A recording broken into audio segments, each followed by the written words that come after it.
Shalom adik-adik semua, selamat hari Minggu. Kiranya damai sukacita tetap ada bersama kita ya.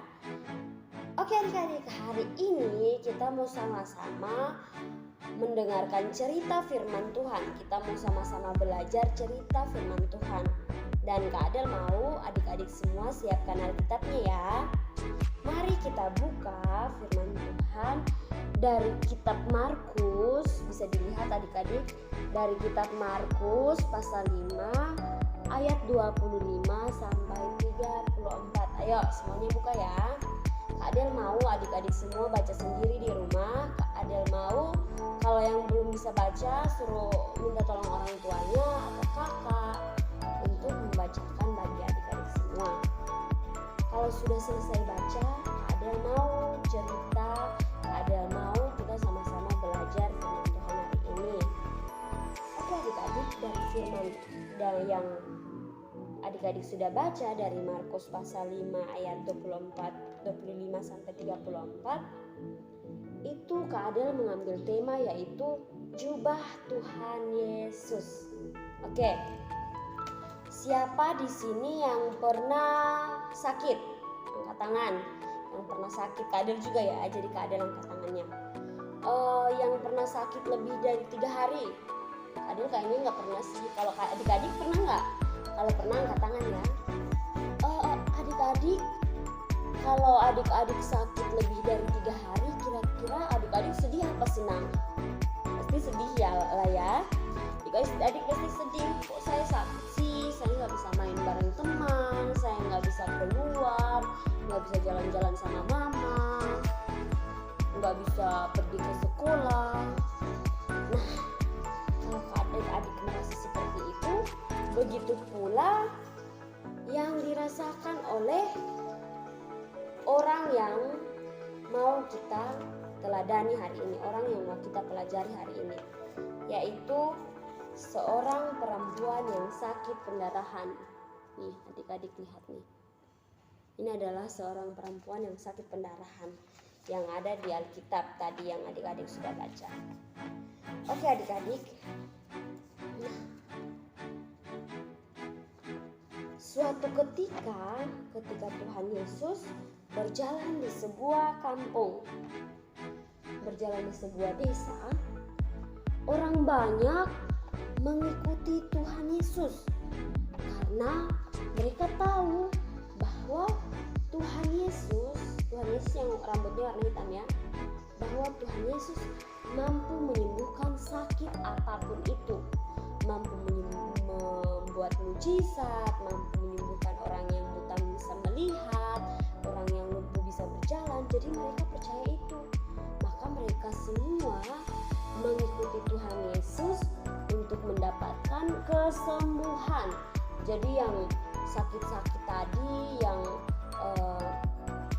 si perempuan yang mau kita pelajari hari ini, yaitu perempuan yang sakit pendarahan itu, ketika dia sakit dia juga mengikuti Tuhan Yesus. Dia ada di antara orang-orang ini adik-adik. Nah, lalu adik-adik, di antara orang banyak itu, tadi Kak Adel udah bilang nih, di antara orang banyak yang tadi ada perempuan yang sakit pendarahan. Coba lihat yang kerudung merah ini. Lihat badannya penuh dengan bercak-bercak merah, bintik-bintik merah. Oke, lihat. Yang sakit pendarahan tadi tuh, yang tadi Kak Adel udah kasih tahu. Dan adik-adik, ketika perempuan itu mau mengikuti Yesus, dia punya keinginan untuk sembuh. Nih lihat, dia di belakang dia mukanya lemas, letih, kayak sedih banget kan, karena dia sudah sakit selama 12 tahun adik-adik. Dia ingin disembuhkan Tuhan Yesus. Tapi adik-adik, karena saking banyak orang, dia tidak bisa maju nih ke Tuhan Yesus. Ini nih, dia berjarak cukup jauh dari Tuhan Yesus ya adik-adik, karena banyak orang di situ. Dia tidak bisa mendekati Tuhan Yesus. Lihat nih. Oke, berikutnya, tapi ketika dia tidak bisa mendekati Tuhan Yesus, dia berkata bahwa asal ku jamah saja jubahnya aku akan sembuh. Jadi perempuan itu dia berpikir nih, dia percaya kepada Tuhan kalau dia menjamah, dia memegang baju Tuhan Yesus, dia pasti bisa sembuh. Dia percaya loh adik-adik. Jadi kalau adik-adik lagi sakit, adik-adik lagi tidak enak badan, adik-adik harus percaya kalau Tuhan Yesus pasti akan menyembuhkan adik-adik semua. Perempuan itu adik-adik berusaha mendekati Tuhan Yesus. Jadi ketika dia jauh dari Tuhan Yesus, banyak orang mengelilingi Tuhan Yesus, dia tetap berusaha untuk mau sembuh.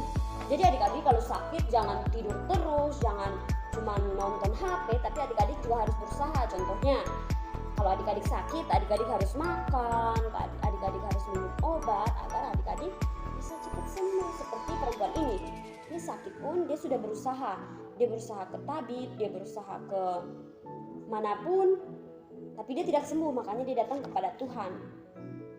Jadi kalau adik-adik sudah minum obat, sudah makan, tapi kalau tidak berdoa juga, Tuhan bisa saja tidak menyembuhkan adik-adik. Karena adik-adik harus percaya dulu, adik-adik harus mengikut Tuhan Yesus, baru adik-adik bisa dapat kesembuhan. Oke, berikutnya, apa sih yang terjadi dengan si perempuan yang sakit pendarahan tadi? Yang terjadi adik-adik, ketika si perempuan ini sudah memegang baju Tuhan Yesus, akhirnya perempuan itu sembuh. Coba lihat nih, dia yang tadi tubuhnya penuh dengan bintik-bintik merah, penuh dengan bercak-bercak merah, akhirnya sembuh.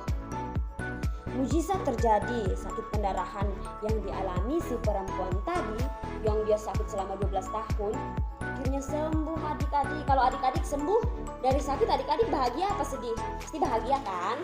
Seperti itu juga si perempuan tadi. Oke, selanjutnya ketika perempuan itu memegang baju Tuhan Yesus tahu loh adik-adik, Tuhan Yesus merasakan, kok ada yang memegang bajuku ya? Lalu Tuhan Yesus bertanya kepada murid-murid, kepada orang-orang yang ada di situ, siapa yang memegang bajuku? Siapa orang yang memegang bajuku tadi? Karena aku merasakannya. Lalu adik-adik, para murid Tuhan Yesus menjawab, katanya, Tuhan, semua orang banyak berdesakan di sini. Jadi karena banyak orang, mereka juga tidak tahu siapa yang memegang baju Tuhan Yesus, siapa yang memegang jubah Tuhan Yesus. Ketika itu perempuan yang tadi memegang baju Tuhan Yesus langsung takut. Dia takut, dia tersungkur, dia jatuh, dia berlutut di depan Tuhan Yesus. Nih adik-adik, karena dia takut, dia berlutut di depan Tuhan Yesus. Lalu perempuan itu memberitahukan kepada Tuhan Yesus nih, si perempuan dan Tuhan Yesus.